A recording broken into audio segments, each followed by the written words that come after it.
राम कृष्ण हरी जय जय राम कृष्ण हरी राम कृष्ण हरी जय जय राम कृष्ण हरी राम कृष्ण हरी जय जय राम कृष्ण हरी राम कृष्ण हरी जय जय राम कृष्ण हरी राम कृष्ण हरी जय जय राम कृष्ण हरे राम कृष्ण हरी जय जय राम कृष्ण हरी राम कृष्ण हरी जय जय राम कृष्ण हरे राम कृष्ण हरी जय जय राम कृष्ण हरी राम कृष्ण हरी जय जय राम कृष्ण हरे जय राम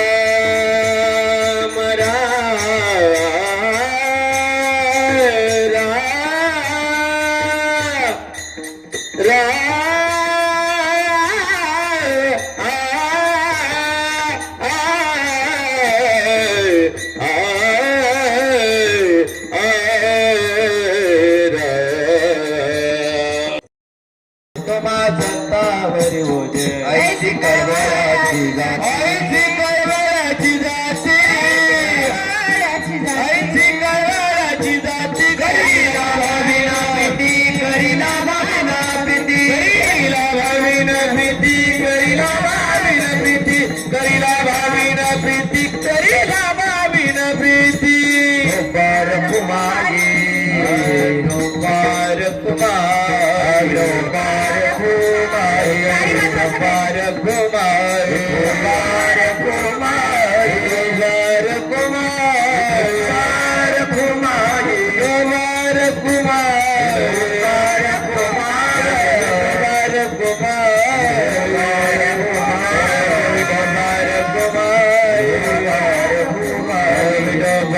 कुमारी पार कुमारी पार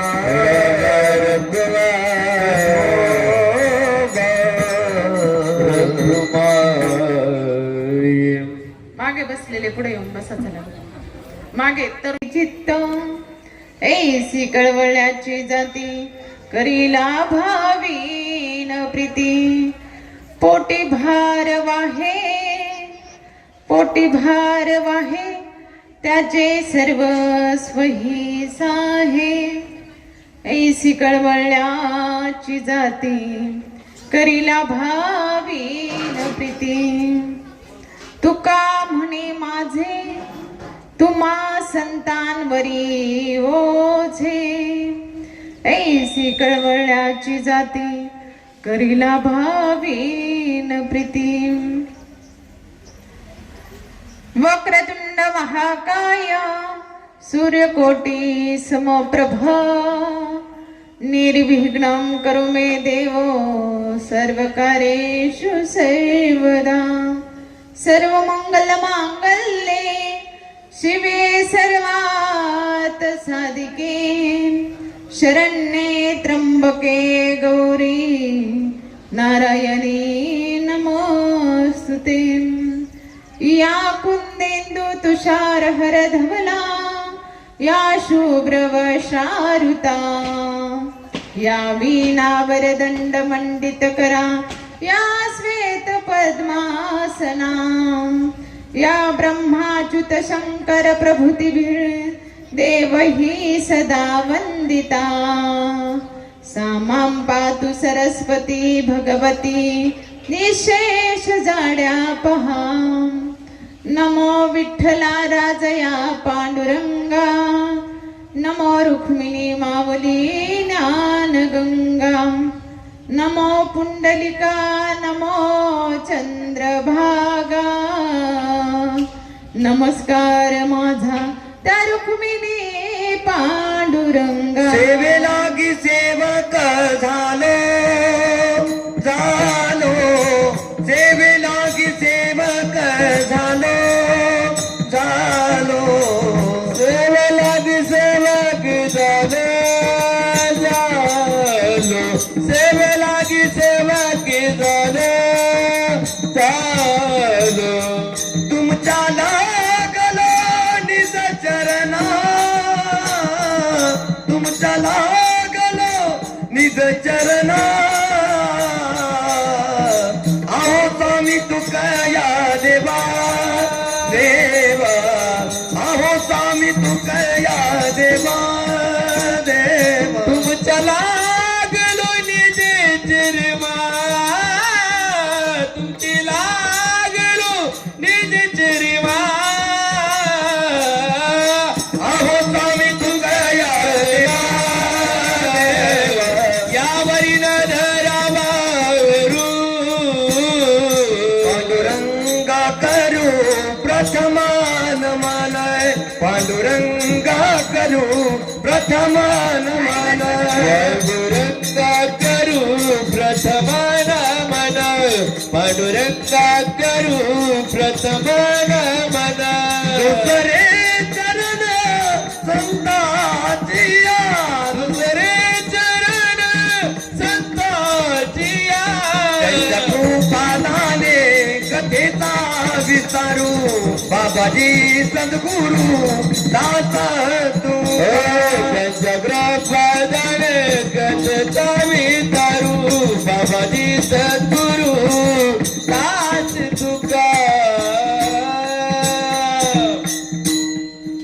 पांडुरंगा करू प्रथम मन दुसरे चरण संतांची त्यांच्या कृपा जाणे कथेचा विस्तारू बाबाजी सद्गुरु दास तुका जयांची केली स्मरण होय सकळ विद्येंचे अधिकरण तेची बंधू श्री चरण श्री गुरूंचे ते नमस्कारून आता जिथे ज्ञान विज्ञान संजीव होते जिथे योग विद्येस सामर्थ्य येते जिथे मानवास मिळे मोक्ष गाथा तुझ्या पायरीसी सदा नम्र माथा ओम नमो ज्ञानेश्वरा करुणा या दयाळा तुमचा अनुग्रह लादलो पावन झालो चराचरी नमो सद्गुरु तुकया ज्ञान दीपा नमो सद्गुरु सच्चिदानंद रूपा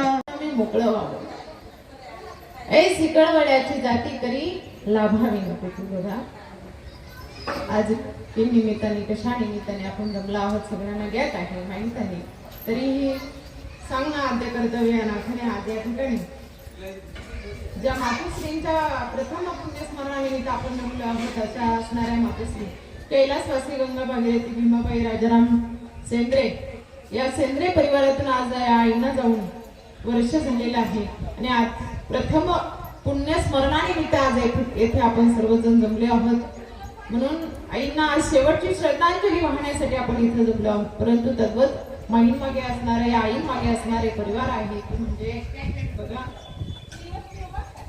आईंचा मुलगा आहे अशोक राजाराम सेंद्रे त्याचबरोबर सुनबाई आहे सौ अंजना अशोक सेंद्रे त्याचबरोबर दुसरा सुनबाई आहे गंगा भागीरथी रंजना अंबादास सेंद्रे आनंदा अशोक सेंद्रे नातू आहे त्याचबरोबर शंकर अशोक सेंद्रे नातू भारत अंबादास सेंद्रे नातू आहे निखिल अंबादास सेंद्रे नातू आहे हिराबाई शंकर फटांगडे नात आहे त्याचबरोबर गंगा भागीरथी योगिता नारायण ढेपले नात आहे असा समस्त असणारा सेंद्रे परिवार येथे उपस्थित आहे त्याचबरोबर या सेंद्रे परिवाराशी निगडीत असणारे भाऊ असतील पुतणे असतील नातेवाईक असतील समस्त येथे उपस्थित आहे परंतु बघा या माईंना आपण शेवटची श्रद्धांजली वाहत असताना या भगवत रूपी नामचिंतन रूपी सेवेतून आपण भगवंताची ही सेवा पार पडणार आहोत अवघी 1 तासामध्ये त्यामुळे सर्वांगणाचे काम करून तुम्ही सर्वांनी ऐकावं अशी सदिच्छा व्यक्त करेल आणि आपल्या सेवेला सुरुवात आपण करणार आहोत आज या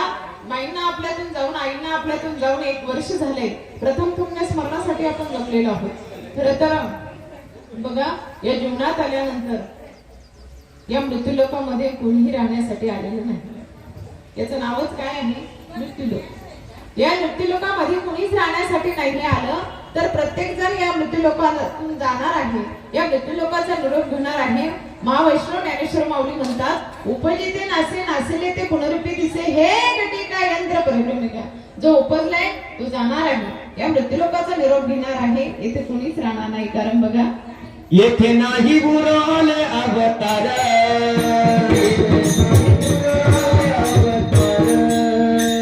येथे नाही बुराल अवतार येथे नाही बुराल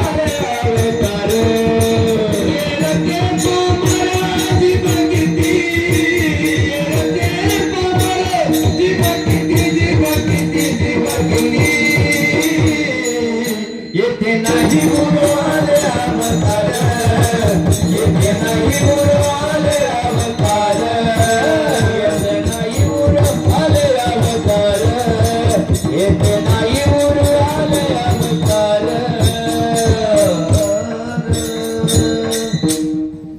येथे नाही उरव आले अवतार, एरे ते पामर जुगती. अनेक पामर जीव जन्माला आले. त्यावेळी तर देवांनी सुद्धा अवतार घेतले. देवांना सुद्धा जावं लागलं. संतांनी सुद्धा आपलं अवतार कार्य संपवल्यानंतर संतांना सुद्धा जावं लागलं. तर तुम्ही आम्ही जीव आहोत. मग या जीवाला सुद्धा या मृत्यूलोकाचा निरोप घ्यायचा आहे, एक ना एक दिवस जायचं आहे. परंतु या मृत्यूलोकामध्ये आल्यानंतर या जीवाचे सोळे सांगितलेले आहेत. या जीवावरती संस्कार होतात, कारण इतर जीवांवरती होत नाही. कारण पशु पक्ष्यांवरती हे होत नाही, संस्कार होत नाही. पशु काय पाप पुण्य जाणती, उत्तम मध्यम भोग भोगीती. त्यांना त्याचं ज्ञान आहे. पाप काय आणि पुण्य काय याचं ज्ञान नाही. परंतु त्यांना बुद्धी देखील तशीच कमी दिलेली आहे. परंतु या मानव जीवनावरती संस्कार होतात. सांगायचं आहे, या मानव जीवनावरती संस्कार होतात. किती हा मानव देह पवित्र, याला जन्माला आल्यापासून जन्माला येण्याच्या अगोदरपासून याचे संस्कार सांगितले. गर्भधारण संस्कार, गर्भावधी होणारे संस्कार, अनेक संस्कार सांगितले. म्हणजे 16 संस्कार या मानव जीवनावर सांगितलेले आहेत. परंतु 16 संस्कार होतील याची शाश्वती नाही. 2 मुख्यतः संस्कार आपल्या माऊलींनी सांगितले. कोणते? एक जन्माचा आणि एक मृत्यूचा. बघा माऊली सांगतात ओळीतून, देहाची गावाली जन्म मृत्यूची सोळ्या, ना म्हणू नये धनंजया जिया परी. 2 संस्कार सांगितले बरोबर. एक जन्माचा आणि मृत्यूचा. माझ्याकडे लक्ष आहे तुमचं, मी तिकडे येऊन बसू. हा, लक्ष द्या इकडं. म्हणजे मान तुम्हाला समजलंय म्हणून तरी मान तरी हलवा काहीतरी, नाही तर तुमचाच मान हलत आहे. इथून आलं तिकडून असं काही करू नका. इकडं बघा, देहाची या गावा आलिया जन्म मृत्यूची या सोहळ्या. जन्माचा सोहळा पार पडलेला आहे म्हणून तर आपण बसले का नाही?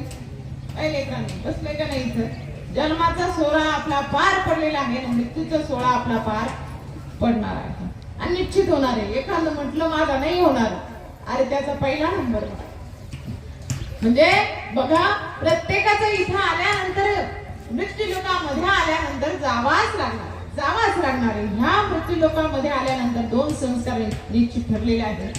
परंतु बघा, या मानव देहावरती 16 संस्कार होतात आणि या 16 संस्कारातले बघा बाकीचे होतील नाही तर नाही होतील, पण हे 2 पार पडणार आहेत. म्हणून बघा सांगून जाईल, 2 संस्कार पार पडताना शेवटचा संस्कार आहे अंत्येष्टी संस्कार. या अंत्येष्टी संस्कार पार पडताना सुद्धा अंत्येष्टी संस्कार माणूस गेलाय आणि त्याला असंच पुढे टाकलं जातं नाही. किती मानव देह पवित्र बघा ना. त्या मानव देहावरती असं कुठे टाकलं जात नाही, त्याच्यावरती सुद्धा संस्कार होतात गेल्यानंतर. या शरीरातून या देहातून आत्मा परमेश्वर निघून गेला तरी या देहाचे संस्कार होतात. बघा, या देहाचे संस्कार होतात म्हणजे अंत्येष्टी यज्ञ होतो. देह दहती यज्ञ फलती. शेवटचा यज्ञ म्हणजे अंत्येष्टी यज्ञ. तो अंत्येष्टी यज्ञ पार पडला. दुसऱ्या दिवशी असतो रक्षा विसर्जन संस्कार. रक्षा विसर्जन तिथं आपण हस्ती विसर्जन करत असतो, हस्ती जमा करतो. त्यावेळी गंगेच्या पात्रामध्ये विसर्जित करतो. गंगेच्या पात्रात विसर्जित करतो, तो संस्कार आपण करतो. रक्षा विसर्जन हा संस्कार करतो. आणि तर पुढे आपण 10व्या दिवशी दशक्रिया विधी करतो. दशपिंड आपण पाडतो आणि त्या दशक्रियाच्या दिवशी आपण पिंडदान करतो. तिलांजली वाहतो. आपल्याकडे वाहतात ना तिलांजली. बरेच लोक 10व्याला जातात. मी सांगत असते बऱ्याच ठिकाणी, कारण आम्ही पाहतो असं वरती बसलेल्या खाली बसलेल्यांना नाही दिसत. वरती बसलेले आहे कोण कुठं हालचाल करते लगेच दिसत. मग आम्हाला दिसतो. काही लोक येतात 10व्याला, तोंड दाखवतात, तिथूनच मागं फिरून जातात.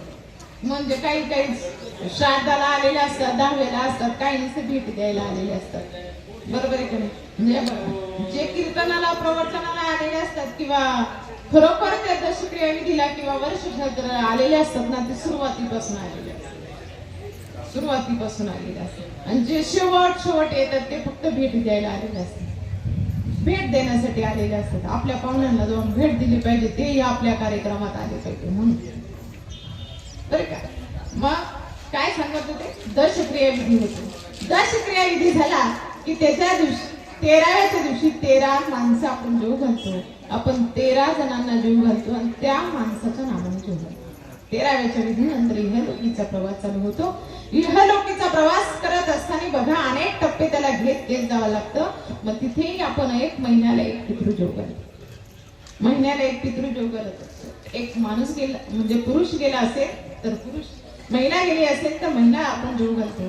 परंतु जीव घालत असताना बघा आज तिथे मृत्यू लोकांमध्ये आपण अन्नदान करतो किंवा त्याच्या नावाने माणूस जीव घालतो. तर त्याचं अन्नदान त्या व्यक्तीला कसं पोहोचत असेल, कसं पोहोचतात ते, कारण सूक्ष्म रूपाने हे अन्न श्रवण करत असतात पित्र.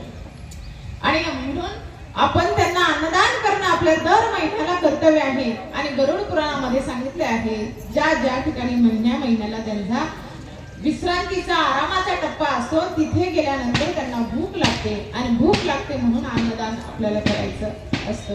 त्याचे अनेक पुरावे आहेत. परंतु बघा भूक लागते म्हणून अन्नदान करायचं असतं. बघा कर्ण सुद्धा दान शूर होता. कर्ण सुद्धा किती दान शूर होता. मृत्यू लोकांमध्ये दान म्हटलं की कर्णाचं नाव घेतो. दान म्हटलं की कर्णाचं नाव येतो. पण या कर्णाने अन्नदान केलेलं नाही. जीवनामध्ये बघा जोपर्यंत आपल्या हाताने दान करता येते ते आपल्या हाताने दान आपण करून घ्या. गेल्यावरती कुणी आपल्या नावाने दान करेल किंवा नाही करेल हा प्रश्न नंतरच आहे. आपल्या हाताने दान करून घ्यावं. आपण मुक्त आपल्या हाताने होऊन घ्यावं. कारण बघा गेल्यावरती आजकालची परिस्थिती अशी आहे. मी जवळजवळ सत्य परिस्थितीवर जास्त सांगत असते. आजकालची परिस्थिती अशी आहे कधी कधी अंत्यविधीला सुद्धा येते नाही वडिलांच्या. आज हा परिवार चांगला आहे, आजीचं पिंडदान करता येईल. ही लेकरं वडील जातात तर वडिलांच्या अंत्यविधीला सुद्धा येते नाही. तर बाकीचे कार्यक्रम पुढचे वेगळेच राहिले. परंतु आज समाजामध्ये अशा घटना घडतात. खूप बिकट घटना घडतात. आपल्याच इथे घडतात. म्हणजे मी स्वतः अनुभवते बरं का. ते नंतर सांगेन तुम्हाला. परंतु बघा आपण पिंडदान करणं गरजेचं आहे आणि त्या पितरांना जेवू घालणं गरजेचं आहे. मी तुम्हाला सांगत होते कर्णाने दान केलं नव्हतं. दान अनेक वस्तू कवच कुंडले सगळं दान केलं होतं पण कर्णाने अन्नदान केलेलं नव्हतं. पण ज्यावेळेस कर्ण गेल्यानंतर कर्णाला भूक लागली आणि कर्णाला भूक लागल्यानंतर कर्णाने या मधुतांना विचारलं मला भूक लागली मला अन्नदान करा. त्यावेळेस त्या यमदूतांनी म्हणले की तुम्ही मृत्यू लोकांमध्ये कधी दान केलंय का, अन्नदान केलंय का. कर्ण म्हणाला दान भरपूर केलं नाही, भरपूर केलं परंतु अन्नदान केलं नाही. त्यावेळेस ते यमदूत म्हणाले जरी तू दान केलेलं नसलं ना तरी ज्या कर्णाची सवय होती की तो अन्नदान करत नव्हता. परंतु समोर राहणारं युधिष्ठिराचं घर धर्मराजाचं घर होतं. त्या धर्मराजाच्या घराकडे तो बोट करायचा. म्हणून त्या यमदूताने सांगितलं की ज्या बोटाने मार्ग दाखवत होता, म्हणजे मार्ग दाखवणारा सुद्धा किती श्रेष्ठ असतो बघा. ज्या बोटाने तू मार्ग दाखवत होता ते बोट तुझ्या मुखामध्ये घाल तुझं पोट भरेल. म्हणून कर्णाने ज्या हाताने मार्ग दाखवत होता त्या बोट मुखात घातलं तर कर्णाचं पोट भरलं गेलं. म्हणजे जीवनामध्ये अन्नदान आपल्या पश्चात कुणी करेल किंवा नाही करेल परंतु आपण जिवंत असताना आपण आपल्या हाताने सत्कर्म चांगलं कर्म आपण करून घ्या. म्हणून बघा आजच्या दिवशी अन्नदान सुद्धा ठेवलं जातं. आजच्या दिवशी अन्नदान ठेवलं जातं. आजच्या दिवशी पिंडदान केलं जातं. आजच्या दिवशी दान धर्म केला जातो. कारण आजच्या दिवशी त्याच पुण्य आत्म्याचा काय आहे मोक्ष प्रदान दिन. मोक्ष प्रदान दिन आहे ना. या मोक्ष प्रदान दिनाच्या दिवशी बघा अन्नदान हे सगळं मी करण्याचा घाट घालण्याचा कारण काय आहे, काय आहे तर पितरांची आपल्यावरती ऋण असतं. पित्र म्हणजे आपल्या घरामध्ये आई असतील, वडील असेल किंवा आजी आजोबा जे कुणी असेल त्यांचं ऋण फेडणं गरजेचं आहे. त्यांचे अनंत ऋण आपल्यावरती असतात. म्हणून ऋण फेडणं गरजेचं आहे. म्हणून त्या ऋण फेडल्यानंतर बघा ते पित्र आपल्याला आशीर्वाद देतात.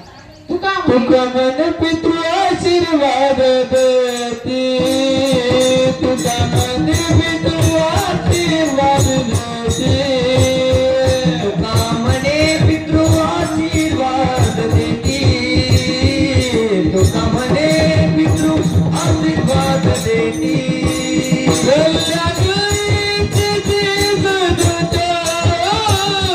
कल्याण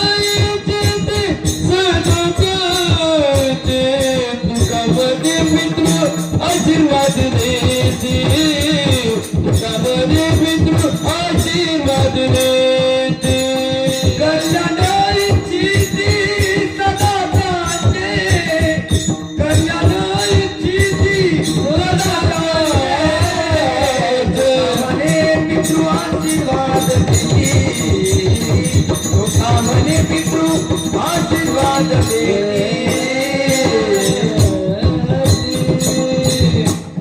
तुका म्हणे पितृ आशीर्वाद देती कल्याण इच्छिती सदा कुळा त्यांच्या कुळाचं काय करतात सदैव कल्याण इच्छितात ते पितृ आपलं कल्याण करतात म्हणून पितरांच्या ऋणातून मुक्त होणं खूप गरजेचं असतं खूप गरजेचं असतं मग बघा नाही तर मग पितरांच्या ऋणातून मुक्त नाही झालं तर आपण बघा काही काहींचे चेहरे किती दिसायला सुंदर असले माझ्याकडे बघता येईल तुम्ही काहींचे चेहरे दिसायला किती सुंदर असू द्या तर सदा कदा त्यांच्या चेहऱ्यावरती 12 वाजले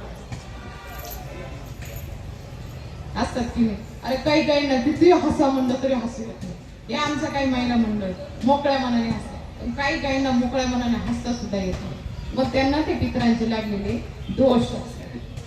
दोष असतात बरं का म्हणून आहा कटकट करी ते पित्र काय करतात कटकट करतात मग घरामध्ये किती सुख असू द्या समृद्धी असू द्या मनाला शांती लाभत नाही ते पितरांचे दोष असतात म्हणून पिंडदान करणं गरजेचं आहे आणि आज ह्या मातृदिनात या आईच्या ऋणातून या भीमा आईच्या ऋणातून मुक्त होण्यासाठी आज ह्या सेंद्रिय परिवाराने काय केलेलं आहे पिंडदान केलेलं आहे म्हणून पिंडदान करणं गरजेचं आहे पिंड पदावरी दिला आपुल्या करी कारण पिंडदान करणं गरजेचं आहे आणि कुळातून मुक्त होणं ह्या ऋणातून मुक्त होणं गरजेचं आहे खरं पाहिलं तर माई बापाचे ऋण एवढे मोठे असतात ना ते ऋण आपण कधीच फेडू शकत नाही त्यांचे ऋण अनंत ऋण असतात ते अनंत ऋण असतात तसेच बघा आज जगद्गुरु तुकोबराय या अभंगातून आपल्याला सांगतात या अभंगातून आपल्याला जगद्गुरु तुकोबराय सांगतात की संतांचे ऋण अनंत असतात खरं तर संत म्हणजे काय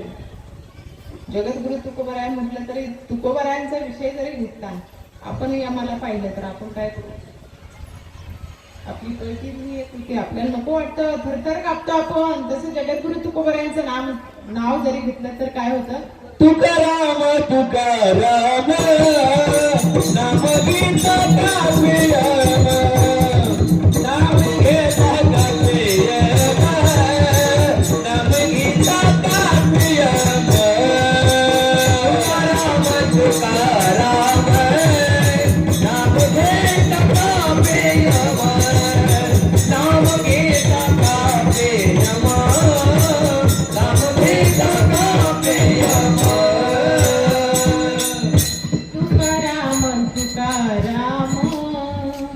नाम घेता कापे तुकाराम महाराजांचं नाव घेतलं तरी यम थरथर कापतो अरे तुकाराम कारण तुकाराम तू का राम आपल्यात जो राम आहे तोच आपण तुकाराम आहोत म्हणून आपण प्रत्येकाने आणि ज्या संतांचा अभंग आपण सेवेसाठी निवडलेला आहे ते जगद्गुरु तुकोबराय संत म्हणजे काय हो संत असे आहेत जे सदैव स्वतःचं हित नाही बघत पण जगाचं हित बघतात म्हणून तर म्हटलं जातं जगाच्या कल्याणा संतांची विभूती देह कष्ट किती परोपकार उपकारासाठी येते उपकारासाठी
उपकारासाठी आले गरजा वैकुंठी कारण संत येत असतात तो उपकार करण्यासाठी येतात उपकार करण्यासाठी बघा तुम्ही आम्ही एखाद्यावरती उपकार जर केले, उपकार तर आपण करतच नाही, बदल्यात आपले अपकारच असतात, बरोबर आहे ना. एखाद्याने आपल्याला जर काही मदत केली, त्या मदतीच्या बदल्यात त्यांनी जर काही मागितलं, आपली तेरी मिरीच असते, बरोबर आहे का. आपली उपकाराच्या बदल्यात अपकार करण्याची संस्कृती आपली आहे, परंतु आपली हिंदू धर्म संस्कृती संतांनी दाखवून दिलेली आहे. एखाद्याने उपकार केला तरीही त्याच्यावर उपकार करणं, एखाद्याने अपकार जरी केला तरीही त्याच्यावर उपकार करणं ही संतांची संस्कृती आहे, संतांची संस्कृती आहे. म्हणजे संत जन्माला येतात तर ते उपकारासाठी जन्माला येतात. काय सांगू आता संतांचे उपकार, काय सांगू आता संतांचे उपकार, काय सांगू आता संतांचे उपकार, काय सांगू आता संतांचे उपकार.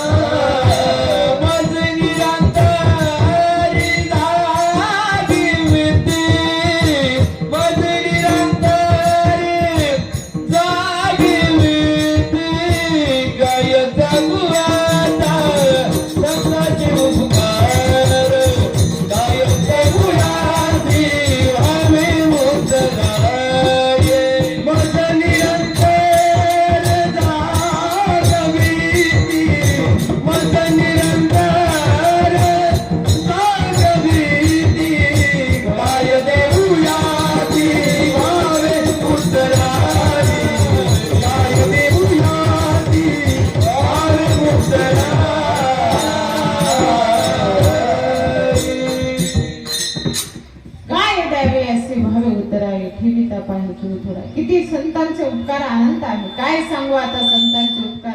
मज निरंतर जागविती, जागवण्याचं काम मला कोण करतो? संत करतात. कारण संत सत म्हणतात, उठा जागे भारे आता, स्मरण करा पंढरीनाथा, भावे चरणी ठेवा माथा, चुकवी व्यथा जन्म मरणाचा. कारण संत आपल्याला काय करतात रे? जागव करतात. आता जागा रे बाई नो जागा, आता जागा रे बाई नो जागा, आता जागा रे बाई नो जागा, आता जागा रे बाई नो जागा. चोरणी दिल्या दारुणी मागा, चोरणी दिल्या दारुणी मागा, आता जागा रे बाई नो जागा.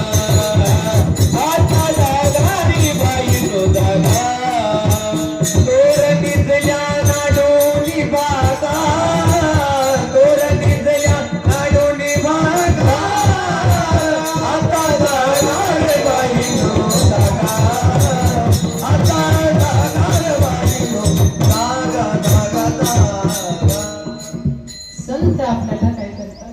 जागे करतात. आपल्याला जागा करण्याचं काम कोण करतात? संत करतात. नाही तर संत आपल्यावर कृपा करतात. एखादा जर आपण बघा,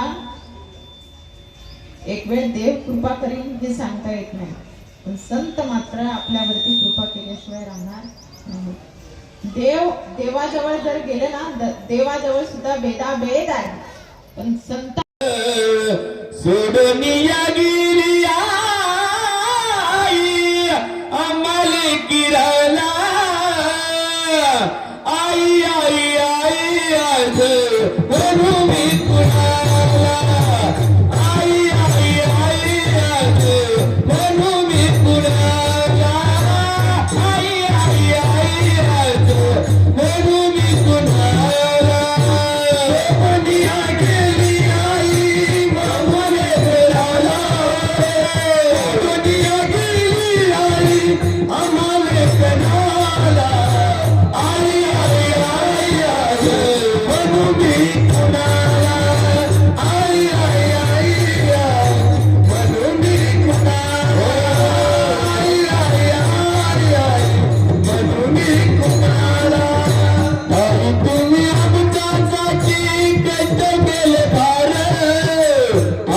तुम्ही आमच्यासाठी यज्ञ केले फार सोडून गेली आई सारा परिवार सोडून गेली आई सारा परिवार आठवणी ती आई आम्हाला किराला आठवण येते आई आम्हाला किराला आई आई आई आई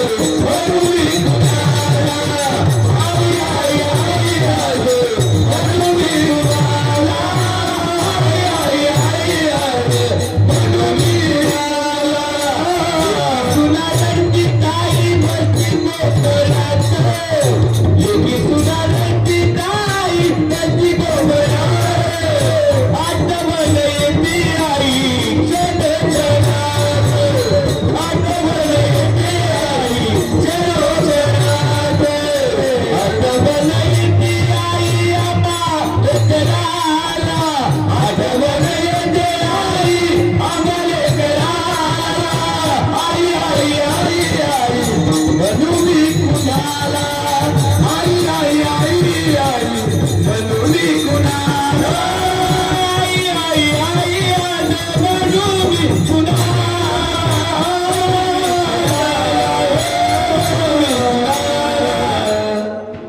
आईची आठवण आपल्याला प्रत्येक क्षणाला येत असते.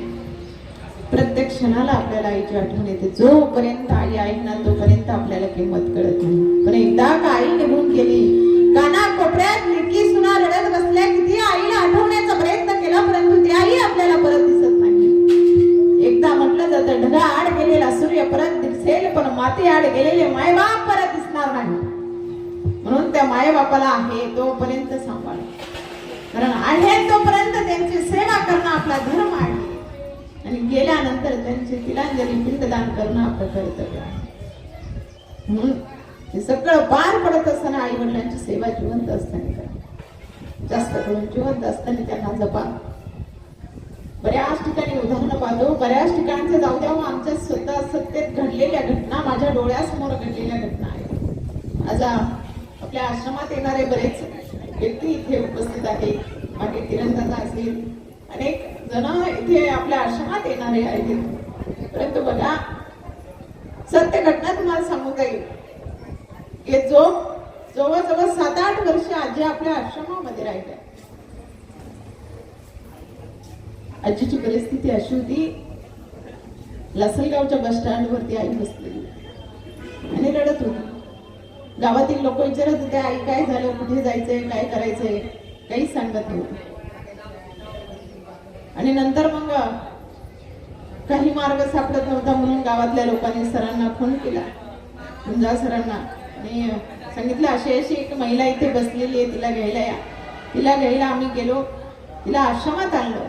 पण आई काय असते सांगायची, आश्रमात आणल्यानंतर त्या आईला विचारलं काय झालं, काही नाही, फक्त डोळ्यातून अश्रू तिच्या वाहत होते, दुःख तिच्या मनामध्ये आनंद होतं, परंतु ती सांगत नव्हती. 4-2 दिवस गेल्यानंतर आईला विचारलं, आई काय झालं, का रडत होती. तुला त्या दिवशी विचारलं तर कोणती आई आपल्या लेकाचे गव्हाणे लोकांजवळ करत नाही करत. लेक कसाही असू द्या, वाईट का असे ना, दारू पिणारा असू द्या. खरं तर या दारूनेच अनेक घर उद्ध्वस्त झाले. तरुण मुली विधवा होतात. दारू गांजा मत पिणे अक्कल गुम हो जाती है.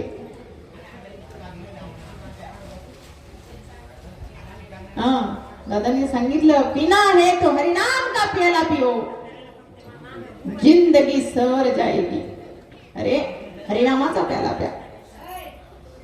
पण आपण दारू गांजाच्या आहारी जातात. आज तरुण मुलं त्या दारूच्या आहारी जातात आणि बायका पोरं आई वडील यांचे हाल करतात. ती आई तेच सांगत होती. ती आई तेच म्हणत होती की माझा मुलगा आज शिक्षक आहे. अगं बाई, लहानच मोठं केलं. माझा नवरा 4-5 पोरं झाली आणि माझा नवरा वारला. पोरं अगदी 4-5 वर्षाचे, कोणी 1 वर्षाचं, कोणी 6 वर्षाचं, कोणी 7 वर्षाचं, अशी पोरं माझी होती. 3 पोरी, 1 मुलगा त्या आईला होता. पण अक्षरशः त्या आईला ती पोरं लहानची मोठी केली, सांभाळली, त्यांचं लग्न कार्य केलं, मुलाला शिकवलं, मुलगा शिक्षक झाला. सत्य घटना आहे बरं का. ही शिकवलेल्या मुलाला दारूचं व्यसन लागलं आणि दारूचं व्यसन लागल्यानंतर ना तो बायकोला बरं पाहत होता ना आईला बरं पाहत होता. आईचं जेवण सुद्धा सोयीचं होत नव्हतं. कधी ताट पुढून ओढून घ्यायचा, शिवाय द्यायचा. त्या आईला वाटायचं आयुष्यभर शेती नव्हती, वाडी नव्हती, लोकांच्या शेतावरती जाऊन लोकांच्या इथं भांडी कुंडी काम करून मी आज आयुष्यभर याला सांभाळलं, वाढवलं आणि आज माझी अवस्था ही अशी होते. आईचं कधी ताट ओढलं जायचं, तिला मारलं जायचं. ती कंटाळलेली आई लासलगावच्या बस स्टँडवरतून आणली तेव्हा आई ती सांगत होती. त्यावेळेस ती आई म्हटली, आईला विचारल्यानंतर आई सांगू लागली माझ्या लेकराने, आवाज थोडा कमी केला. लेकराने माझे हाल केले. 7-8 वर्ष आई आश्रमात राहिली. मला अक्षरशः सांगते, गाव शिरस गाव आहे ते. शिरस गावची आजी होती आणि त्या आई 7 वर्ष आश्रमात राहिल्यानंतर आई रोज वाट पाहत होती. त्या लेकी यायच्या, मधून मधून भेटायच्या, निघून जायच्या. पण मुलाची आशा लावून बसलेली त्या आई वाट बघत होती. पण एक दिवस का होईना मुलगा आला नाही, एक दिवस सुद्धा नाही आला. अक्षरशः तुम्हाला सांगते, सायंकाळची वेळ होती. सायंकाळच्या वेळेस त्या आजीच्या तिला इतकी आठवण येत होती. त्या दिवशी ती माझ्याशी बोलली, मला खूप आठवण येते माझ्या मुलाची, खूप आठवण येते. सायंकाळच्या वेळी अशी बोलली. संध्याकाळच्या 10-11च्या दरम्यान त्या आईच्या छातीमध्ये कळ आली. तुम्हाला सांगते, आईच्या छातीमध्ये कळ आल्यानंतर आई आमचा दरवाजा वाजवत होती, उठ की मला त्रास होतोय.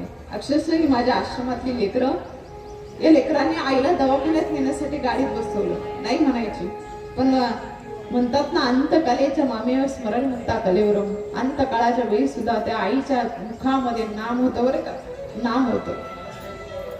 त्या देवीचं नाव होतं, त्यांच्या गावातली देवी आहे वडजाई देवी. वडजाई देवी 10 म्हणायची. आणि ती आई शेवटपर्यंत देवाचं नाव घेते. गाडीत बसवलं कधी म्हणायची, नको मला इथंच जाऊ दे, माझा देह इथंच जाऊ दे. परंतु आमचं कर्तव्य होतं दवाखान्यात न्यायचं. त्या आईशी आमचं कुठलंही नातं नव्हतं, खरंच कुठलंही नातं नव्हतं. पण ती मला तिच्या लेकीवानी म्हणायची, माझ्या जवळ थांब, माझ्या जवळ थांब. तिला त्रास व्हायचा.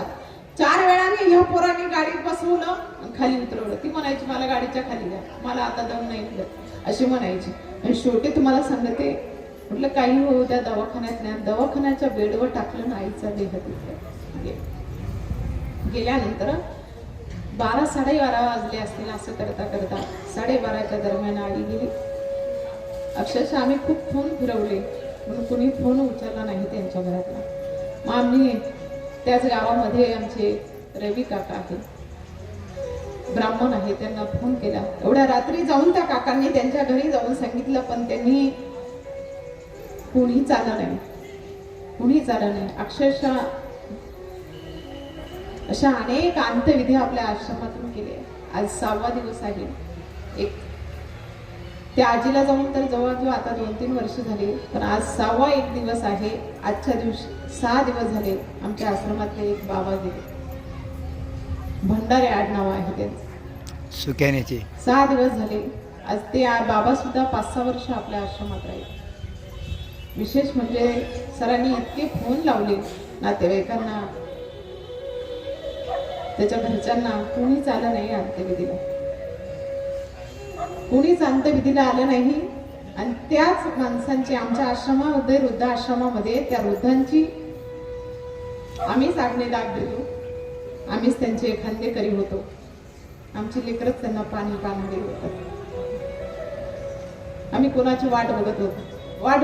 नातेवाईकांना फोन केला, नाही आले, त्यांनी रिस्पॉन्स नाही दिला, आम्ही अंत्यविधी करून टाकतो.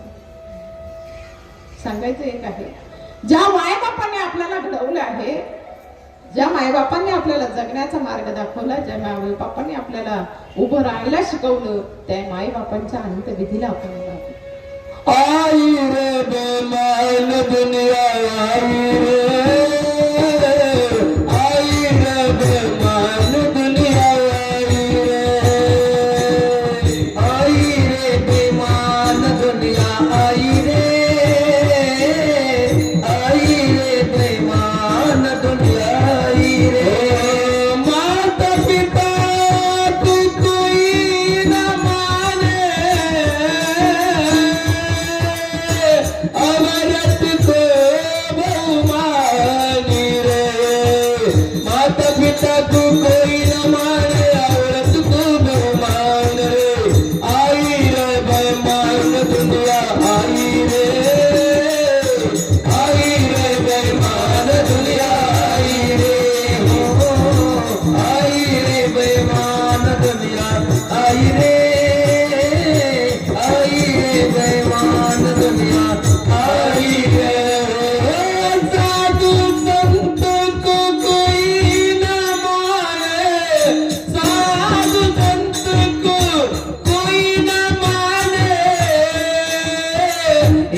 आजही आपल्याला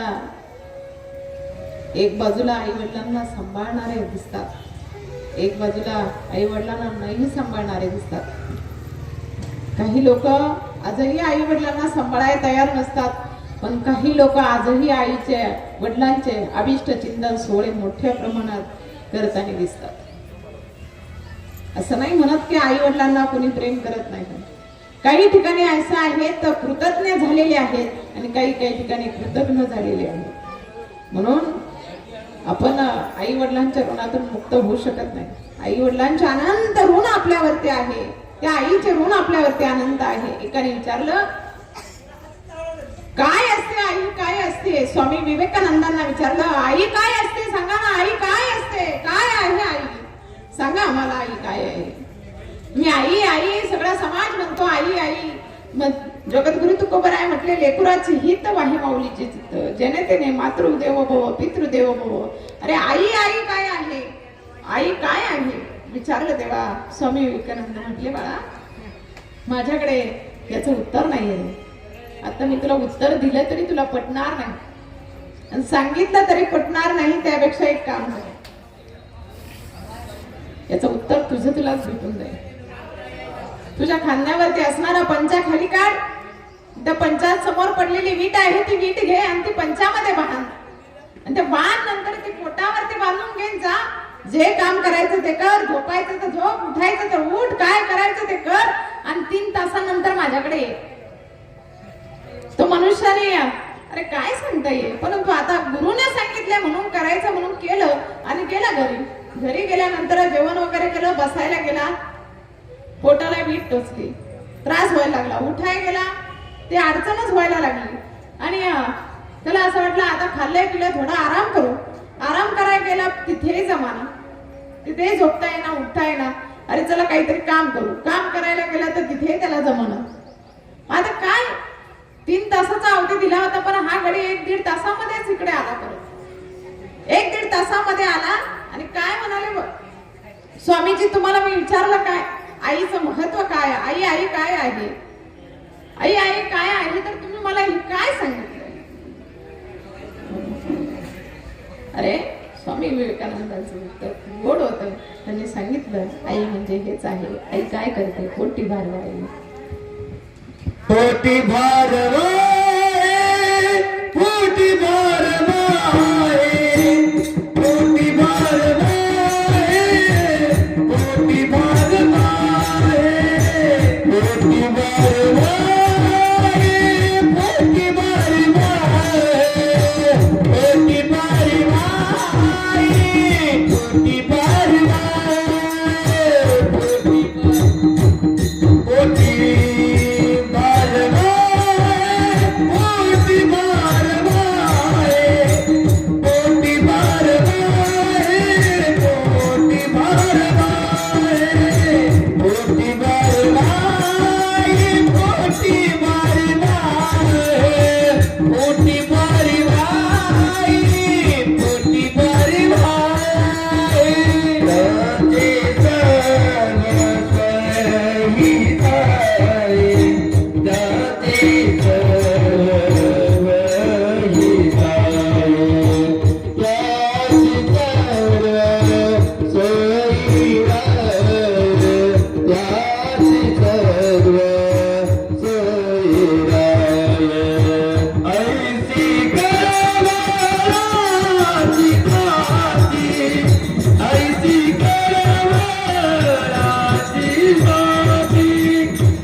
पोटी भार वाहे त्याची सर्व सोयी जाईल. आई काय करते, पोटावरती भार वाहते, सगळं काही सहन करते.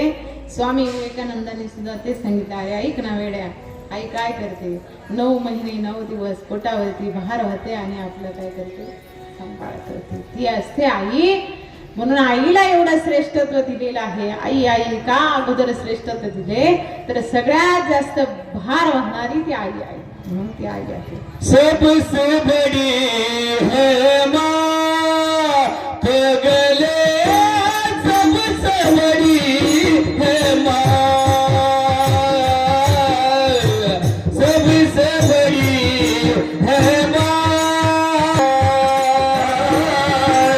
सबसे बड़ी है माँ पगले, सबसे बड़ी है माँ, हे माँ सबसे बड़ी हे माँ पगले, सबसे बड़ी है माँ, माँ से बड़ी कर कोई नहीं गाना,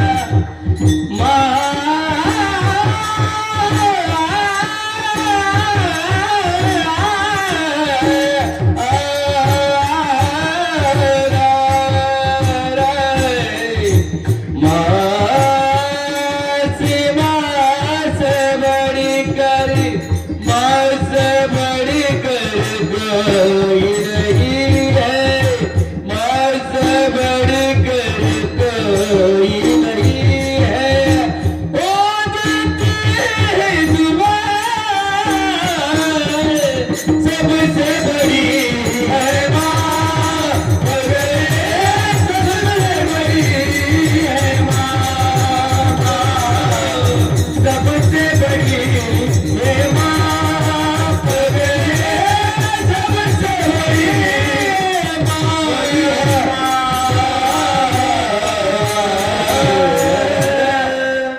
टाळी वाजवा एकदा सगळे.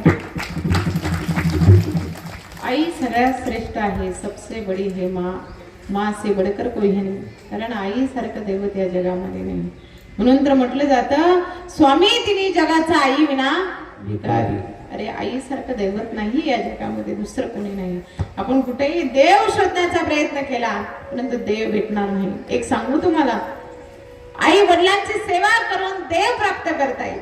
आई वडिलांची सेवा करून देव प्राप्त करता येईल परंतु भगवंताची सेवा करून आई बाप प्राप्त होणार नाही. बरं, म्हणून आई बापाच्या अगोदर सेवा आणि मग देवाची सेवा.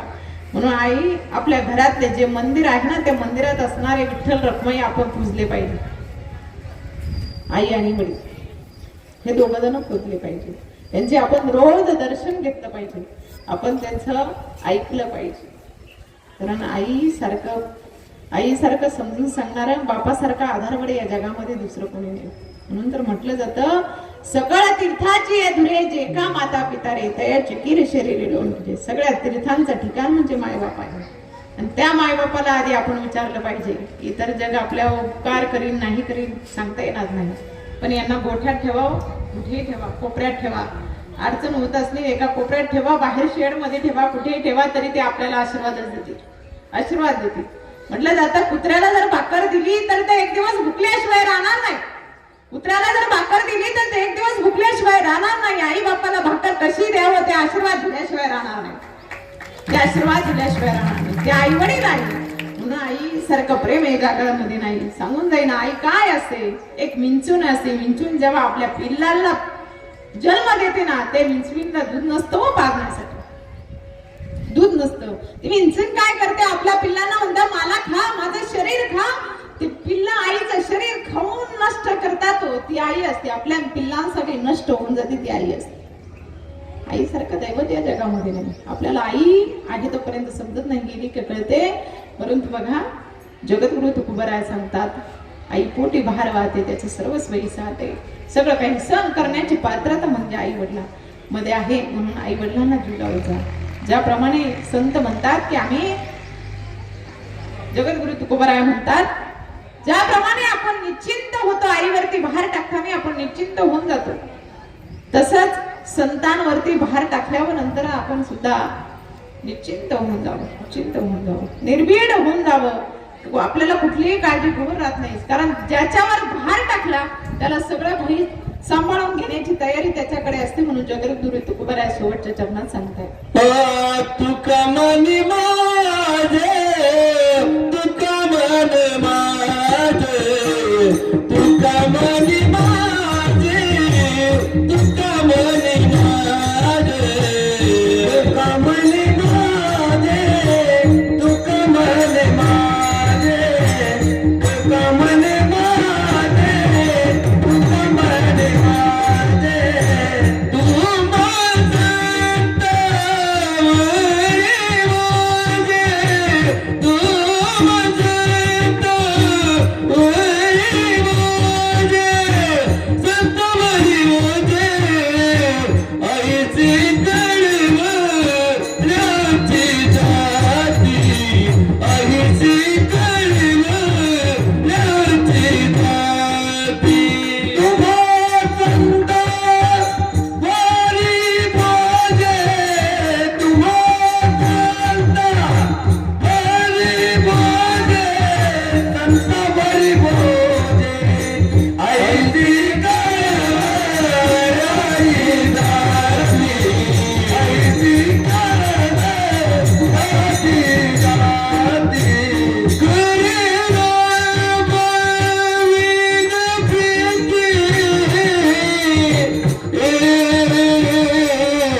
जनार्दन बाबाची कृपाई सारी, ओ जनार्दन बाबाची कृपाई सारी, आली तुमच्या गावात बाबाची डोली, आली तुमच्या गावात बाबाची डोली, जनार्दन बाबाची कृपा सारी, जनार्दन बाबाची कृपा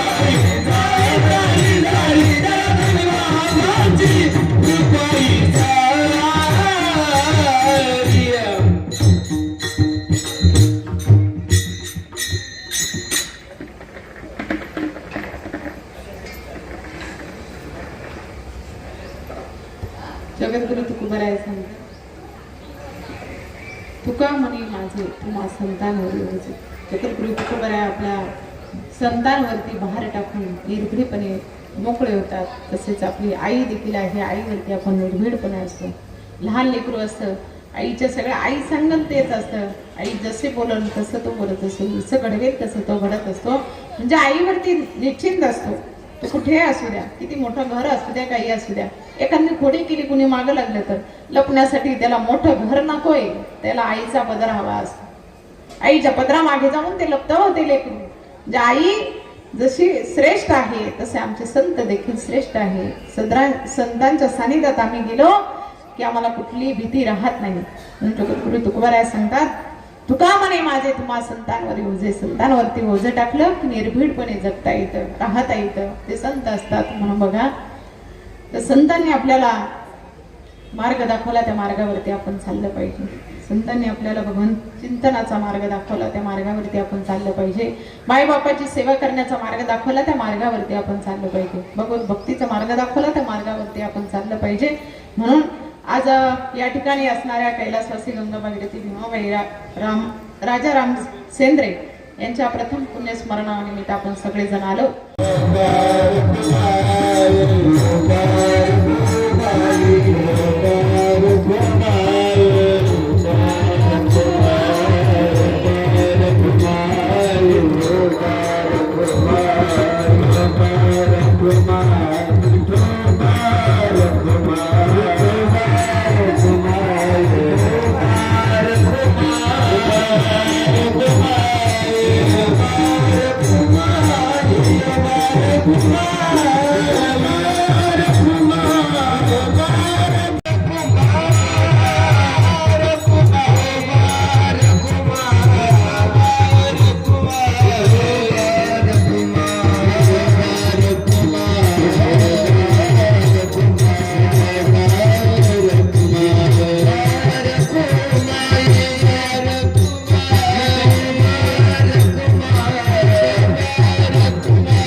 बघा या ठिकाणी आम्ही टाळकरी वादळ गावांचा असतो, पण आज ते वेळ काढून आमचे आश्रमाचे सचिव दिलीप सर हुंदा देखील इथे उपस्थित आहे आणि